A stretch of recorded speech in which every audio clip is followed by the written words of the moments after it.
are going to start by showing you how to make your own homemade refried beans. You're gonna use either a can.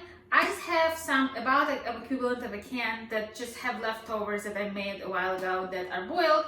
They need to be used or they're gonna go bad. So here we are, repurposing, reusing, making refried beans.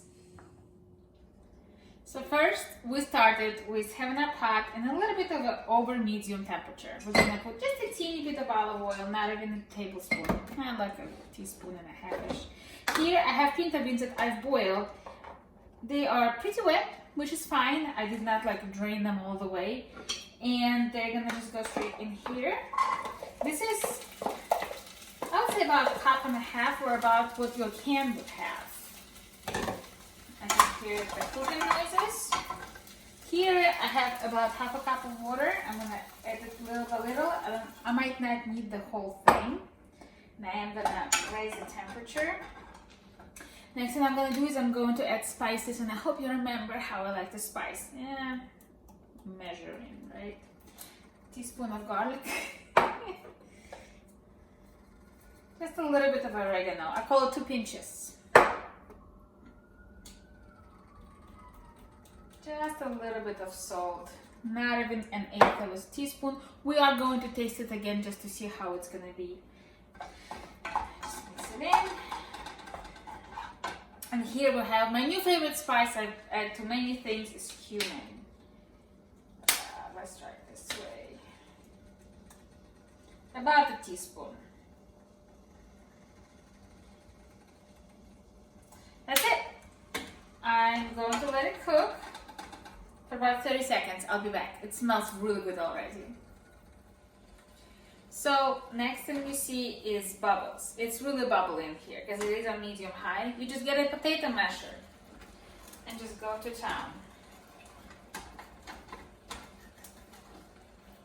We're gonna come back to it when I come back from town. So the next thing is we got it really pureed. I'm almost done with my half a cup of water. I keep adding it little by little here so it gets soft and mushy. I'm gonna add just a little bit more salt, like a half a teaspoon. Oops, just because I needed it. And we're gonna lower the heat, the low medium. I'll show you this. You can use it for anything you want refried beans for: nachos, quesadillas, tacos, burritos. I don't know any more names for those things, but anything that you wanna wrap and put it on. Ooh, we'll make really good dip. We're gonna have to share this recipe sometime with you guys. We'll make delicious dip with it. It's really, really good. So we're just gonna cook it for a little bit more. It is live, it's moving, it's bubbling.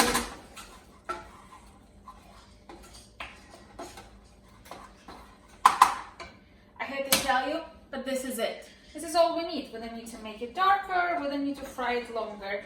This is all we have to do. Let me go around and get a little chip, and I'll be back with you for a taste test. So the taste test, it is a little hot. We're gonna do, I have a chip. We're gonna put some on the chip. Yummy. And here I have a piece of queso fresco. My new addiction as well. Love it. So cheesy.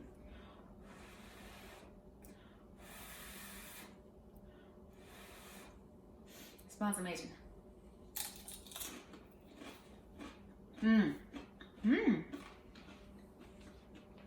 First of all, amazing on the chip.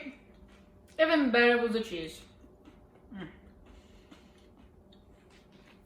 It's soft. It has real pleasant flavor. You can taste the cumin. It's very nice.